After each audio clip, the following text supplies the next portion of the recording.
नमस्कार, स्वागत है आपका 10 न्यूज में और दिन भर की तमाम अहम खबरों के साथ मैं हूं आरती सिंह। बिहार चुनाव की तारीखों का ऐलान हो गया है। इसके साथ ही बिहार में आदर्श आचार संहिता लागू हो गई है। बिहार में 3 चरणों में चुनाव होंगे। मुजफ्फरपुर डीएम चंद्रशेखर सिंह ने बताया कि पहले चरण में 16 जिलों की 71 सीटों पर मतदान होगा, दूसरे चरण में 17 जिलों के 94 और तीसरे चरण में 15 जिलों की 78 सीटों पर मतदान होंगे। चुनाव आयोग के प्रमुख निर्देशों में बताया गया कि चुनाव प्रचार सिर्फ वर्चुअल माध्यम से ही होंगे। इसके साथ ही उन्होंने यह भी कहा कि उम्मीदवारों को अपने आपराधिक इतिहास की जानकारी सार्वजनिक करनी होगी। पहले चरण के लिए 28 अक्टूबर, दूसरे चरण के लिए 3 नवंबर और तीसरे चरण के लिए 7 नवंबर को मतदान किए जाएंगे। वहीं 10 नवंबर को मतगणना होगी। वहीं चुनाव आयोग ने प्रत्याशियों के लिए भी गाइडलाइंस जारी किया है। इसके अनुसार प्रत्याशियों के रोड शो में सिर्फ 5 वाहनों की अनुमति होगी। 5 से ज्यादा लोग घर जाकर प्रचार नहीं कर सकेंगे। उम्मीदवार के साथ सिर्फ 2 लोग रहेंगे। ऑनलाइन पर्चा भी डाल सकेंगे। नामांकन में 2 से ज्यादा वाहनों की अनुमति नहीं होगी। चुनाव प्रचार सिर्फ वर्चुअल होगा। सुबह 7 बजे से शाम 6 बजे तक मतदान होगा। मतदान का वक्त 1 घंटे बताया गया है, जिसमें कोरोना मरीज भी वोट डाल सकेंगे। मतदान के अंतिम में वे वोट डालेंगे। 6 lakh PPE kit, 6 lakh face shield का इस्तेमाल होगा। पूरे राज्य में 3 चरणों में चुनाव कराया जाना है। उसमें हम लोगों के यहाँ द्वितीय और तृतीय चरण में पूरे जिले में 2 चरणों में चुनाव संपन्न होगा। जो हमारा द्वितीय चरण में जिन विधानसभा क्षेत्रों का है, उसमें वैशाली लोकसभा क्षेत्र के हमारे जो 5 विधानसभा क्षेत्र हैं उनका है, जैसे मीनापुर, कांटी, बरुराज, पारू और साहेबगंज शामिल हैं।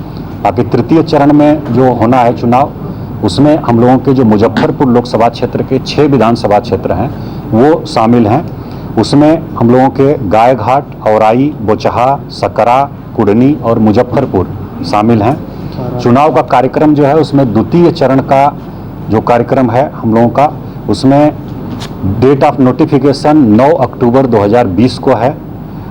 लास्ट डेट ऑफ नॉमिनेशन 16 अक्टूबर 2020 को है। डेट ऑफ स्क्रूटनी 17 अक्टूबर 2020 को है। लास्ट डेट ऑफ विड्रावल जो है 19 अक्टूबर 2020 को है। और डेट ऑफ पोल मतलब चुनाव जो होगा, मतदान जो होगा वो 3 नवंबर 2020 को है और काउंटिंग 10 नवंबर 2020 को है। इसी प्रकार तीसरे चरण में जो हम लोगों का 6 विधानसभा है उसमें 13 अक्टूबर 2020 को नोटिफिकेशन होगा और नॉमिनेशन की अंतिम तिथि जो है वो 20 अक्टूबर 2020 है। स्क्रूटनी जो है वो 21 अक्टूबर 2020 को है और नाम वापस लेने की अंतिम तिथि 23 अक्टूबर 2020 है और डेट ऑफ पोल जो है वो 7 नवंबर 2020 है और इसकी भी काउंटिंग 10 नवंबर 2020 को है। तो इस प्रकार से कार्यक्रम की घोषणा की गई है और उसके अनुसार हम लोग इसकी तैयारी कर रहे हैं। पूरे जिले में हमारे मतदाता जो हैं 32,54,380 हैं। बाकी मतदान केंद्र हम लोगों के जो हैं उसमें 3,225 मूल मतदान केंद्र हैं और 1,469 सहायक मतदान केंद्र हैं। कुल 4,694 मतदान केंद्र पूरे जिले में हैं। कुल मतदान भवन या लोकेशन जो है वो 2,138 हैं, जिनमें 4,694 मतदान केंद्र स्थित हैं। इसके अनुसार हम लोग कार्रवाई कर रहे हैं और आप लोगों के माध्यम से सहायक मतदान केंद्र हम लोगों के 1,469 हैं। अभी हमने बताया 1,469 सहायक हैं और 3,225 मूल मतदान केंद्र हैं। तो इस प्रकार से हम लोग तैयारी कर रहे हैं और आप लोगों के माध्यम से जिले के सभी निर्वाचकों से अपील है कि और उनको हम बताना चाहेंगे कि सभी मतदान केंद्रों पर कोरोना से बचाव के लिए स्टैंडर्ड गाइडलाइन भारत निर्वाचन आयोग ने निर्गत की है और उसके अनुसार हम लोग तैयारी कर रहे हैं। किसी भी मतदान केंद्र से कोरोना संक्रमण की कोई संभावना नहीं रहेगी। पूरी तरह से इसको सुनिश्चित किया जाएगा। 1-2 मतदाताओं की संख्या प्रत्येक मतदान केंद्र पर 1,000 तक लिमिट कर दी गई है, जो पहले 1,500 रहती थी। हमारे जिले में एक मतदान केंद्र पर औसतन 700 मतदाता हैं और इस प्रकार से भीड़ एक तो नहीं होगी मतदान केंद्रों पर। दूसरा, सभी मतदान केंद्रों को सैनिटाइज किया जाएगा। हम लोग उसको सैनिटाइज करेंगे और जिस दिन मतदान रहेगा उस दिन एक हेल्प डेस्क बनाया जाएगा। उस पर हम लोग जो है कोविड-19 से बचाव के सारे उपाय कर रहे हैं। उसमें प्रत्येक आने वाले व्यक्ति की थर्मल स्क्रीनिंग हम लोग करेंगे, उनका मास्क सुनिश्चित कराएंगे कि मास्क पहने रहें, उनके हाथ को सैनिटाइज करेंगे, सैनिटाइजर भी रखा रहेगा। और उसके बाद वो जाएंगे, अपना 6 फीट की दूरी भी सुनिश्चित कराएंगे हम लोग प्रत्येक मतदान केंद्र पर गोला बना करके कि सोशल डिस्टेंसिंग के साथ लोग खड़े रहें। और ईवीएम से मत देने के बाद जब बाहर निकलेंगे तो उसको, उनके हाथ को हम लोग फिर सैनिटाइज करेंगे। ईवीएम का बटन दबाने के लिए जब जाएंगे उस समय भी सैनिटाइज किया जाएगा और बाहर निकलेंगे तब भी सैनिटाइज किया जाएगा।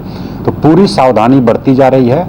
कोरोना का संक्रमण मतदान केंद्र से किसी भी परिस्थिति में नहीं होगा, इसको हम लोग सुनिश्चित कराएंगे।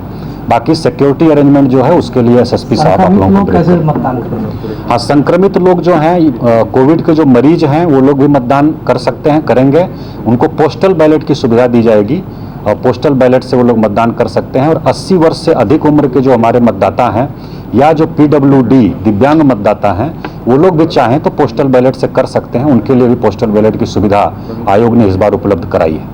दूसरे चरण यानी 3 नवंबर को मुजफ्फरपुर जिले के मीनापुर, कांटी, बरूराज, पारू और साहिबगंज विधानसभा क्षेत्र में वोट डाले जाएंगे। वहीं तीसरे चरण में 7 नवंबर को गायघाट, औराई, बोचहां, सकरा, कुढ़नी और मुजफ्फरपुर शहरी क्षेत्र में मतदान संपन्न होगा। चुनाव की घोषणा के बाद समाहरणालय में आयोजित प्रेस वार्ता में एसएसपी जयंतकांत ने कहा कि क्राइम कंट्रोल पर लगातार कार्रवाई हो रही है, शराब माफियाओं पर कड़ी निगाह रखी जा रही है, सोशल मीडिया पर भी नजर रखी जा रही है, अफवाह फैलाने वालों पर कड़ी कार्रवाई की जाएगी। उन्होंने कहा कि चुनाव के दौरान विधि व्यवस्था बनाए रखने के लिए सभी तरह से तैयारी कर ली गई है। में जो 2 फेज में इलेक्शन होने वाले हैं उसकी तैयारी मुजफ्फरपुर पुलिस और डिस्ट्रिक्ट एडमिनिस्ट्रेशन के ने पूरी कर ली है।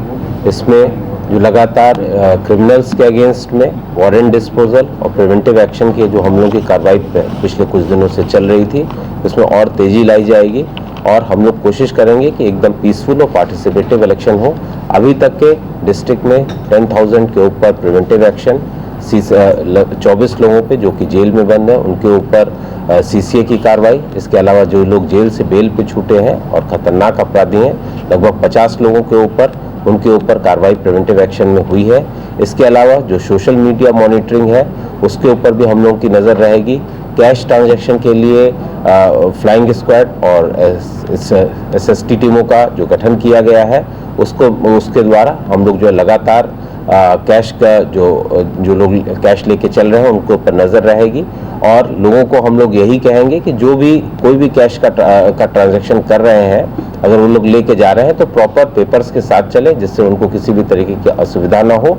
और हम लोग कोशिश करेंगे कि पूरी सभी बूथों पर जो है हम लोग एकदम पीसफुल और पार्टिसिपेटिव इलेक्शन करा सकें। शराब के ऊपर लगातार हम लोगों की कार्रवाई चल रही है। पिछले दिनों में हम लोगों ने रिकॉर्ड मात्रा में शराब पकड़ी है। इसके अलावा काफ़ी क्रिमिनल्स को हम लोगों ने जेल भेजा है, जो बड़े बड़े माफिया हैं उन लोगों को हम लोगों ने जेल भेजा है।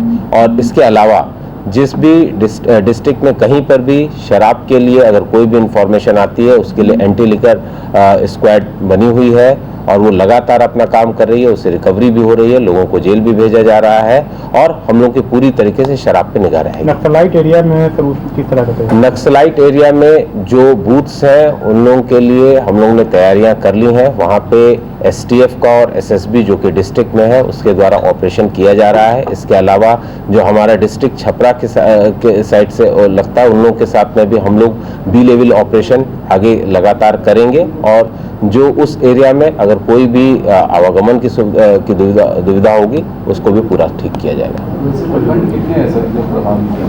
जी, वैसे प्रखंड कितने हैं जो नक्सल प्रभावित हैं? प्रखंड वाइज नहीं, कुछ मैक्सिमम जगहों पे जो विधानसभा सीट है उसमें 5 विधानसभा ऐसी हैं जिसके जो पार्शली जहां पर नक्सल बूथ हैं, जिसमें साहिबगंज भी है, पारू भी है, कटरा भी है, औराई भी है जो कि शिवहर की ओर से लगा हुआ है। और इसके ऊपर हम लोगों ने तैयारियां पूरी कर ली है। एडिशनल एसपी ऑपरेशन इसके नोडल हैं और आगे हम लोग उनकी कार्रवाई रहेगी। विधानसभा चुनाव को लेकर जिला प्रशासन युद्ध स्तर पर तैयारियों में जुटा है। जिले में विभिन्न मॉडल मतदान केंद्र बनाए जाएंगे, जिसको लेकर जिलाधिकारी ने शुक्रवार को सेंट्रल स्कूल में बने मॉडल मतदान केंद्र का जायजा लिया। इस दौरान जिलाधिकारी ने मॉक पोल भी किया और कोरोना के बीच हो रहे इस बार विधानसभा चुनाव को लेकर अधिकारियों को निर्देशित किया।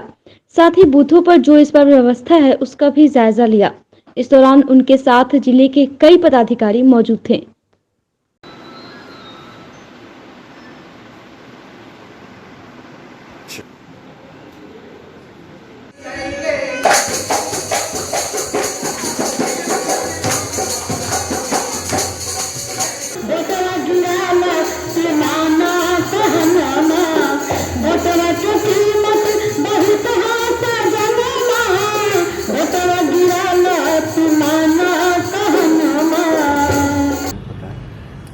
ये हम लोगों ने जो हमारा प्रशिक्षण केंद्र है आयोग के निर्देशानुसार वहाँ पर एक हम लोगों ने स्टैंडर्ड बूथ बनाया है ताकि व्यवहारिक प्रशिक्षण सभी हमारे जो कर्मी हैं उनको दिया जा सके।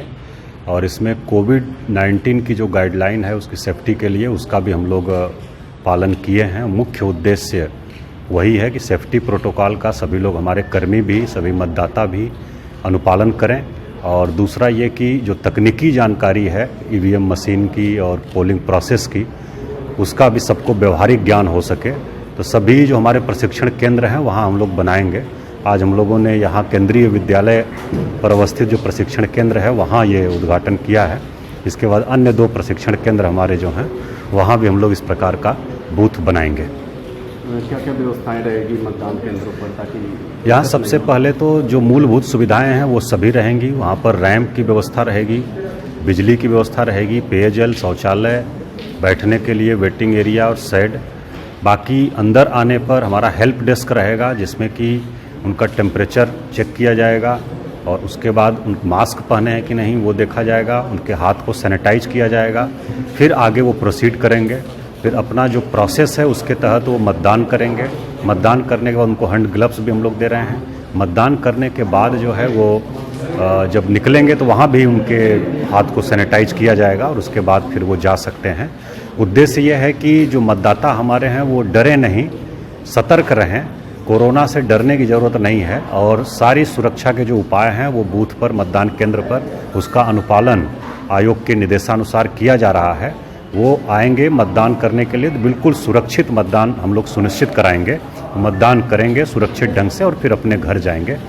बूथ से मतदान केंद्र से कोरोना संक्रमण का कोई चांस नहीं रहेगा, इसको हम सभी लोग सुनिश्चित कराएंगे। जो मास्क पहनेंगे उन्हीं को मतदान करने दिया जाएगा। अब बिल्कुल मास्क पहन करके आना है सभी लोगों को। जो लोग भी मतदान करने आएंगे मास्क पहन के जरूर आएँ, उनकी सेफ्टी के लिए है। ये आयोग का भी निर्देश है और हम लोग भी अपील कर रहे हैं सभी मतदाताओं से। बिहार विधानसभा चुनाव के घोषणा के बाद बिहार भाजपा के प्रदेश अध्यक्ष संजय जायसवाल शुक्रवार को मुजफ्फरपुर पहुंचे। पत्रकारों के साथ बातचीत में उन्होंने कहा कि पहली बार बिहार में चुनाव आयोग द्वारा कोरोना काल में चुनाव करवाई जाएगी। इस दौरान उन्होंने बताया कि सबसे पहले भाजपा ने वर्चुअल रैली कर सोशल डिस्टेंसिंग से पालन कराते हुए 1 करोड़ लोगों को संबोधित किया था। वहीं अब छपरा में वर्चुअल रैली के माध्यम से देवेंद्र फडणवीस 28 तारीख को कई जिलों में जनता को संबोधित करेंगे। वहीं सीटों के बंटवारे को लेकर चिराग पासवान की मांग पर उन्होंने बताया कि यह उनकी राय पर है। एनडीए गठबंधन के सभी घटक दल एक साथ हैं। आज विपक्षी द्वारा बुलाए गए बिहार बंद को लेकर बिहार की राजधानी पटना में भाजपा और जाप के कार्यकर्ताओं के बीच हुई मारपीट को लेकर उन्होंने बताया कि पूरा बिहार जानता है जाप अध्यक्ष का चरित्र कैसा है। पूरा देश जानता है कि अजीत सरकार के साथ क्या हुआ था, बिहारी प्रसाद के साथ क्या हुआ था। पूर्णिया से चाइनीज सामानों की तस्करी कौन करता है। चुनाव में इस तरह के अजीबोगरीब कैरेक्टर फोकस तो अपनी ओर कर सकते हैं पर वोट नहीं पा सकते। भारतीय जनता पार्टी चुनाव आयोग की घोषणा का स्वागत करता है। चुनाव आयोग ने बहुत ही अच्छा फैसला लिया है कि किस प्रकार से सभी कार्य संपन्न होंगे और उसमें कोरोना का भी फैलाव बिल्कुल नहीं होगा। उसके लिए जो भी मानदंड चुनाव आयोग ने अपनाए हैं उनका हम सब स्वागत करते हैं। और भारतीय जनता पार्टी बिहार प्रदेश माननीय नीतीश कुमार जी के नेतृत्व में एनडीए 3/4 से ज़्यादा बहुमत से चुनाव जीते, इसकी पूरी जिम्मेवारी लेती है। और हमारे कार्यकर्ता एनडीए को 3/4 से ज़्यादा बहुमत दिला करके इस देश में जो बिहार का सही मायने में योगदान होना चाहिए उसको पूरा करने का कार्य करेंगे। सीट शेयरिंग को लेकर क्या माना क्या है? समय आएगा तो सबसे पहले मैं आप सबों को बताऊंगा। सीट शेयरिंग की चर्चाएं चल रही हैं और शीघ्र ही हम इसके निष्कर्ष पर पहुंच जाएंगे। एनडीए पूरे तौर पर एकजुट है और एनडीए में आपस में बातचीत करके जो भी सीट शेयरिंग होगी, अब शीघ्र आपको इसकी घोषणा हम कर सर, चिराग पासवान जो है सीट को लेकर के ये कर रहे हैं। हर व्यक्ति का हक है कि वह अपने हिसाब से सीटों की मांग करें और एनडीए में एक साथ हम बैठ करके इसका शीघ्र निदान निकाल करके और एनडीए गठबंधन माननीय प्रधानमंत्री श्री मोदी जी के मार्गदर्शन में और नीतीश कुमार जी के नेतृत्व में 3/4 से ज़्यादा सीटें जीतेगा। कोरोना काल में देश का पहला चुनाव होने जा रहा है, एक बहुत बड़ी चुनौती है, तो किस तरीके से? एक तो हमें भी बहुत कुछ सीखना है। यह चुनाव बिहार का जो है वह केवल बिहार का चुनाव नहीं है, कोरोना में होने वाला पहला चुनाव है। पर एक डॉक्टर के हैसियत से भी मैं कह सकता हूं कि चुनाव आयोग ने जो निर्देश दिए हैं और जिस तरह से gloves, mask, sanitiser, social distancing की व्यवस्था की है, उससे चुनाव अच्छे से संपन्न भी हो जाएंगे और किसी को भी इन्फेक्शन नहीं लगेगा, इसका मुझे पूरा विश्वास है। जो कुछ हुआ है, पता चला है जो भाजपा के वर्कर थे पार्टी कार्यालय में आसपास, उनको मारपीट पर उतारू होना पड़ा। क्यों ये स्थिति आई?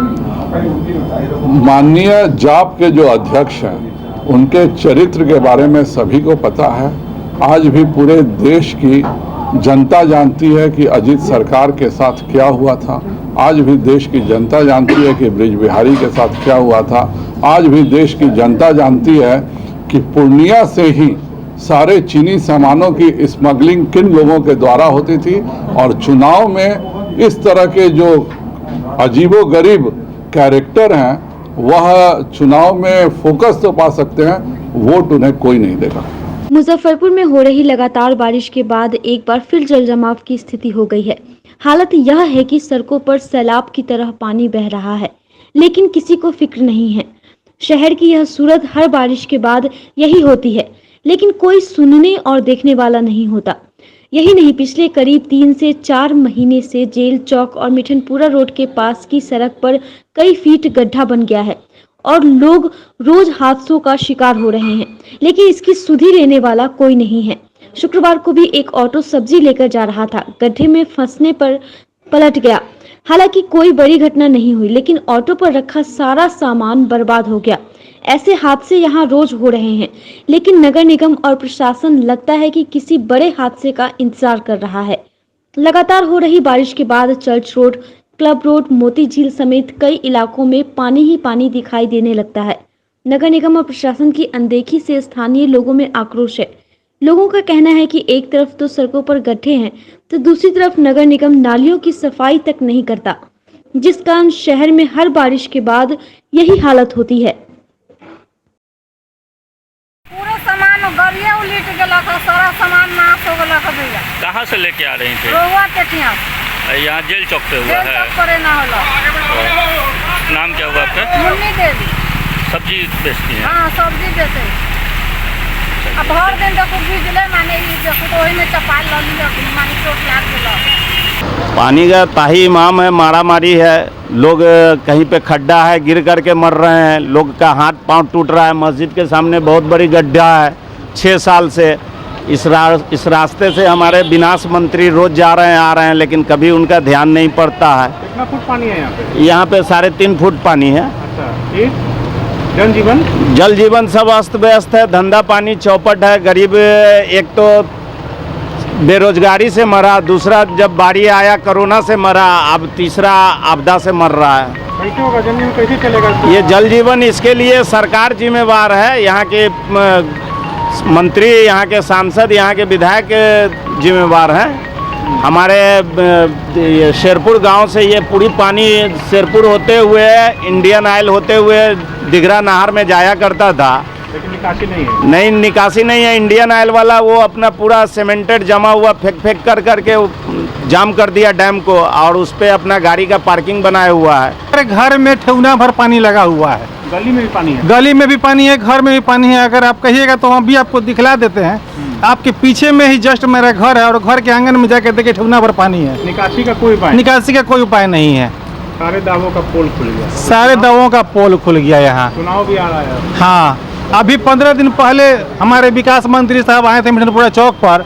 बहुत सारी योजनाओं के बारे में बता करके गए थे कि फलाने जगह पर ये नाला बन रहा है, ये रोड बन रहा है। धरातल पर अभी तक किसी चीज का कोई काम नजर नहीं आ रहा है। देश भर में शुक्रवार को किसान बिल के विरोध में विभिन्न संगठनों के द्वारा बंद बुलाया गया था, जिसका असर भी दिखा। सड़कों पर संगठन के कार्यकर्ताओं ने सरकार के खिलाफ जमकर नारेबाजी करते हुए विरोध प्रदर्शन किया। वहीं बिहार के मुजफ्फरपुर में तमाम विपक्षी पार्टियों ने अपने अपने अंदाज में विरोध प्रदर्शन किया।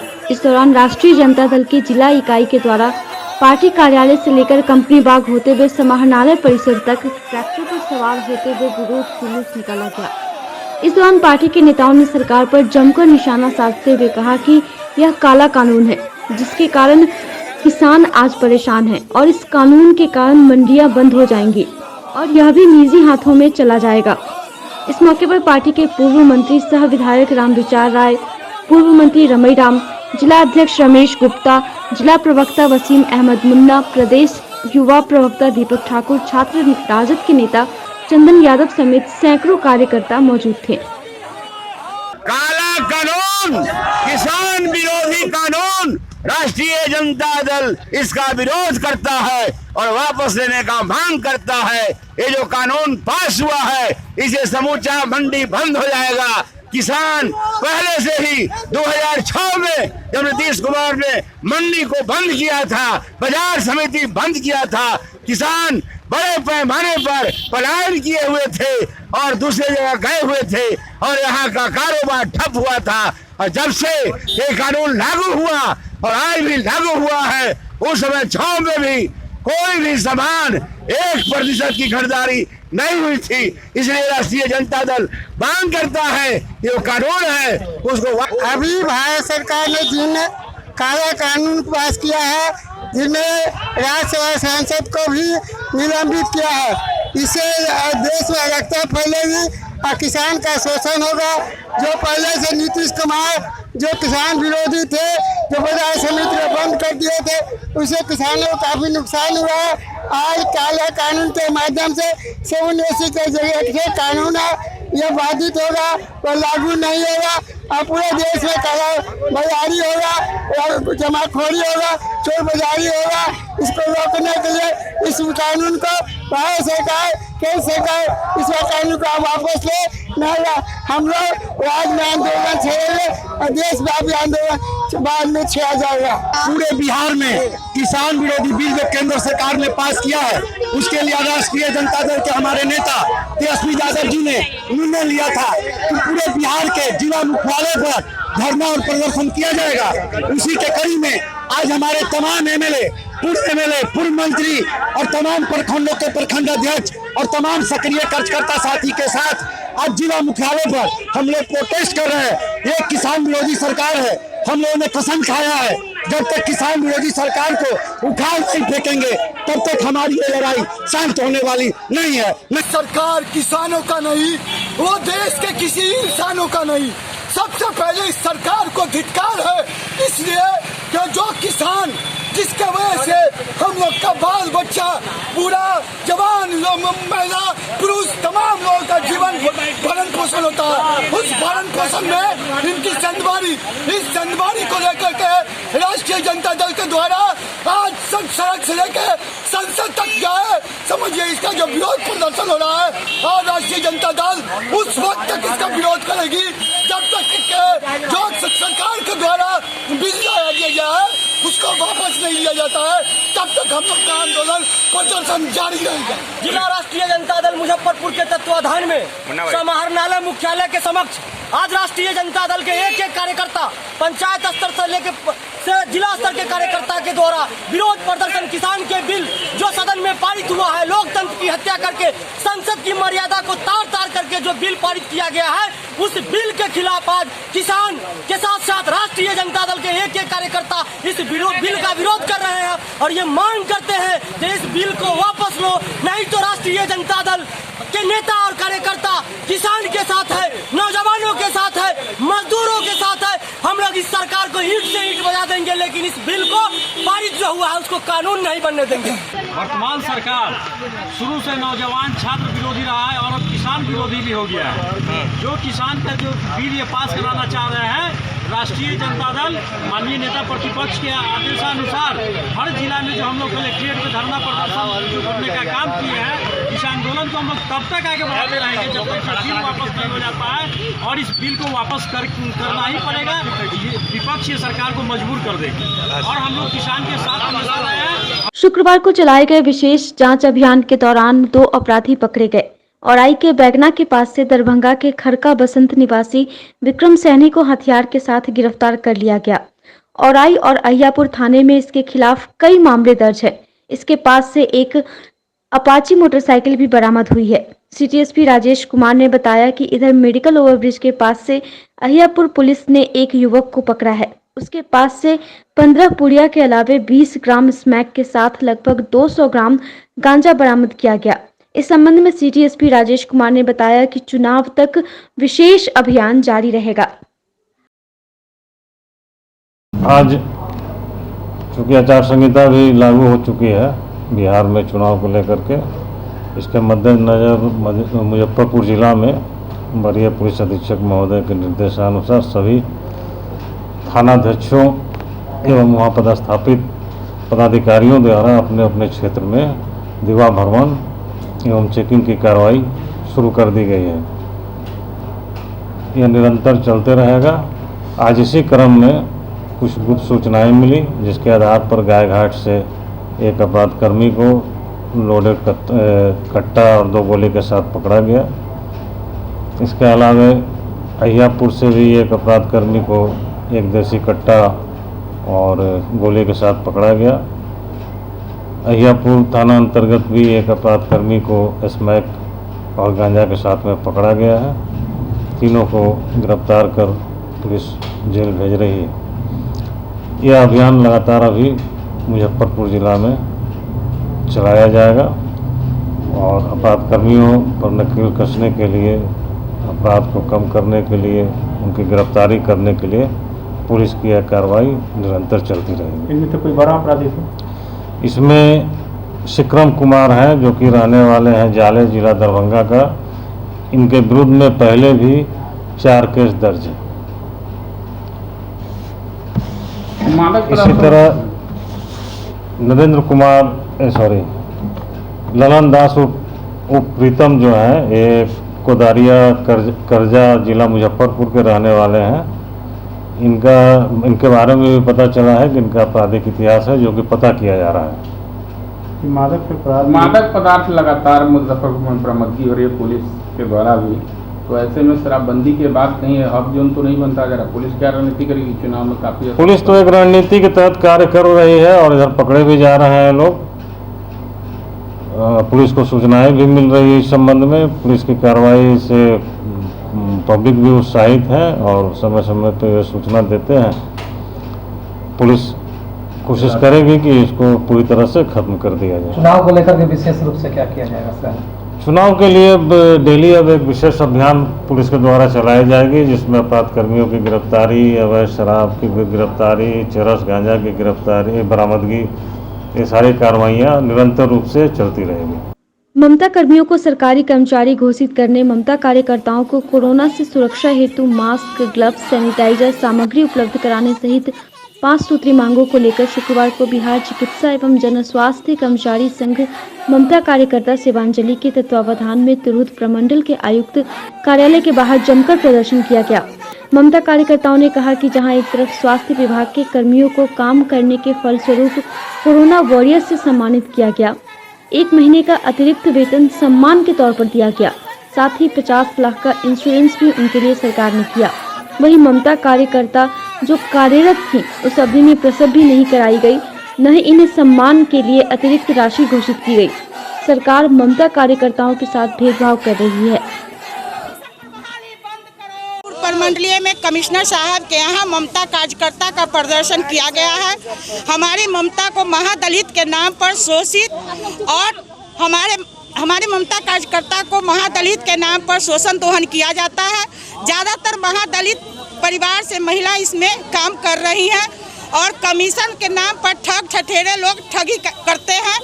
इसीलिए हम लोग आज कमिश्नर साहब के आए हैं कि हमारी जो भी जायज मांग है, एएनएम को 6 महीना 7 महीना पर वेतन मिलता है, ममता कार्यकर्ता को कमीशन के नाम पर ठगा जाता है। अगर 72 घंटा यह माँ और बच्चे का देख रेख करती है, उसके बाद 200 रुपया इनको दिया जाता है, जो कहीं से उचित नहीं है। हम सरकार, कमिश्नर साहब के माध्यम से सरकार से मांग करते हैं कि हमारी सभी ममता कार्यकर्ता को न्यूनतम वेतन 16,000 किया जाए। मध्याह्न भोजन कर्मचारी को चतुर्थ वर्गीय कर्मचारी का दर्जा देने, न्यूनतम मजदूरी माह 21,000 देने, क्वारंटाइन सेंटर पर काम करने वाले कर्मचारियों को दैनिक मजदूरी देने सहित 11 सूत्री मांगों को लेकर शुक्रवार को बिहार राज्य मध्याह्न भोजन कर्मचारी यूनियन के तत्वावधान में समाहरणालय परिसर स्थित धरना स्थल पर 1 दिवसीय धरना प्रदर्शन किया गया। इस मौके पर जिला संयोजक राम सेवक पासवान सहित दर्जनों लोग मौजूद थे। आज रसोईया की 21 सूत्री मांगों को लेके हम लोग धरना दिए हुए हैं। ये जो क्वारंटाइन सेंटर पे जो कोरोना काल में जो महिलाएं काम की है, रसोईया, उसको अभी तक किसी तरह के कोई भुगतान नहीं किया गया। सुप्रीम कोर्ट के आदेश अनुसार जो 21,000 रुपया सुप्रीम कोर्ट के आदेश अनुसार लागू है, कोई भी राज्य सरकार कहीं भी इस तरह की कोई मानदेय नहीं दे रही है। रसोईया को न पेंशन, न ग्रेच्युटी फंड, न ESI कार्ड, इस तरह की कोई जो मौलिक मजदूर का जो अधिकार है, इन तमाम सुविधाओं से वंचित किया जा रहा है। कोरोना काल और बाढ़ से जो हमारे रसोईया के परिवार पीड़ित है, ऐसे परिवारों को 15 किलो प्रति व्यक्ति अनाज और 10,000 रुपया आर्थिक सहयोग दिया जाए। केंद्र सरकार द्वारा किसानों के हित में लाए गए 3 कानूनों को लेकर देश भर में शुक्रवार को विरोध प्रदर्शन हो रहा है। सभी जगहों पर विभिन्न संगठनों के द्वारा प्रतिरोध मार्च निकाला जा रहा है। इसी कड़ी में अखिल भारतीय किसान संघर्ष समन्वय समिति के द्वारा शहीद खुदीराम बोस स्मारक स्थल से लेकर जिलाधिकारी कार्यालय तक प्रतिरोध मार्च निकालकर केंद्र सरकार के खिलाफ जमकर नारेबाजी की गई। इस दौरान संगठन के नेताओं ने कहा कि यह तीनों कानून काला कानून है, जिससे किसानों का भला नहीं बल्कि किसानों को ठगा जाएगा। इन कानूनों के आने से मंडियां समाप्त हो जाएगी और किसानों की जमीन को कंपनियां कब्जा लेंगी, जैसे ईस्ट इंडिया कंपनी ने किया था। और इन कानूनों में स्टॉक को लेकर जो संशोधन किया गया है, उससे उपभोक्ताओं को लूटा जाएगा। इसलिए हम मांग करते हैं कि यह काला कानून वापस ले केंद्र सरकार, नहीं तो आगे आंदोलन जारी रहेगा। किसान मुख्य तौर से 3 काले कानूनों के खिलाफ प्रदर्शन कर रहे हैं, जो मोदी सरकार जबरदस्ती लाई है। पहला कानून है कि जो किसानों को MSP मिलता था, न्यूनतम समर्थन मूल्य, और मंडी का सिस्टम था, उसको तोड़ने का कानून है। और दूसरा कानून उन्हें लाया है कॉन्ट्रैक्ट फार्मिंग का, ठेका खेती का, जो किसानों की जमीन अब कंपनियां ठेका पर लेगी, खेती करेगी और कल उस जमीन पर कब्जा करेगी, जैसे ईस्ट इंडिया कंपनी ने किया। तीसरा कानून जो एसेंशियल कमोडिटीज एक्ट 1955 था, आवश्यक वस्तु कानून 1955, उसमें संशोधन किया गया है। और संशोधन करने के बाद अनाज, तेलहन, दलहन, आलू, प्याज, जितना भी कोई स्टॉक करना चाहे उस पर कोई रोक नहीं होगी, कोई रेड नहीं होगा। इसका मतलब होगा कि आम किसानों से जो औने पौने भाव में सामान खरीदेंगे, उसको स्टॉक करेंगे, कीमत बढ़ाएंगे, उपभोक्ताओं को लूटेंगे। और जो सिस्टम है सार्वजनिक वितरण प्रणाली का, सस्ते राशन दुकान का, वो समाप्त हो जाएगा। क्योंकि जब MSP पर खरीद नहीं होगी, धीरे धीरे सरकार खरीद करना बंद कर देगी, तो राशन की दुकानों में अनाज का सप्लाई नहीं होगा। आज आप लोगों ने क्या किया है? आज आप लोगों ने क्या किया है? आज तो हम लोग प्रदर्शन कर रहे हैं, जहाँ भी जो संभव है प्रतिरोध मार्च कर रहे हैं, विरोध मार्च कर रहे हैं। कई जगह गांव में लोग रोड जाम किए हुए हैं। आपको नेशनल हाईवे जाम है, चारों तरफ जाम है। आपको मालूम है पंजाब में तो 3 दिन का जाम है, रेल रद्द हो गया है। तो देश के अलग अलग कोने में जैसी परिस्थिति है, उसके मुताबिक ये प्रतिरोध मार्च और चक्का जाम किया जा रहा है। किसान विरोधी बिल के खिलाफ नेता प्रतिपक्ष तेजस्वी यादव के आह्वान पर जिला मुजफ्फरपुर मुख्यालय पर विरोध प्रदर्शन किया गया। महानगर राजद अल्पसंख्यक प्रकोष्ठ के अध्यक्ष पाले खान ने बताया कि यह एनडीए और भाजपा की सरकार किसान विरोधी और जन विरोधी सरकार है। जब तक यह बिल वापस नहीं होगा, राष्ट्रीय जनता दल का एक एक सिपाही चुप बैठने वाला नहीं है। इस काले कानून को वापस लेना होगा। नेता प्रतिपक्ष तेजस्वी यादव जी के आह्वान पर ये जो किसान विरोधी बिल आया है, ये जो बीजेपी की सरकार है, ये किसानों को जो मारने का काम कर रही है, उसके खिलाफ में आज राष्ट्रीय जनता दल का एक एक सिपाही आज हम लोगों ने अपने अपने जिला में विरोध प्रदर्शन दर्ज कराया है। और जब तक ये बिल वापस नहीं होगा, हम लोग चुप बैठने वाले नहीं। आज की खबरों में बस इतना ही। कल फिर मिलेंगे कुछ नई खबरों के साथ। तब तक के लिए हमारी न्यूज़ टीम को दीजिए इजाज़त। नमस्कार।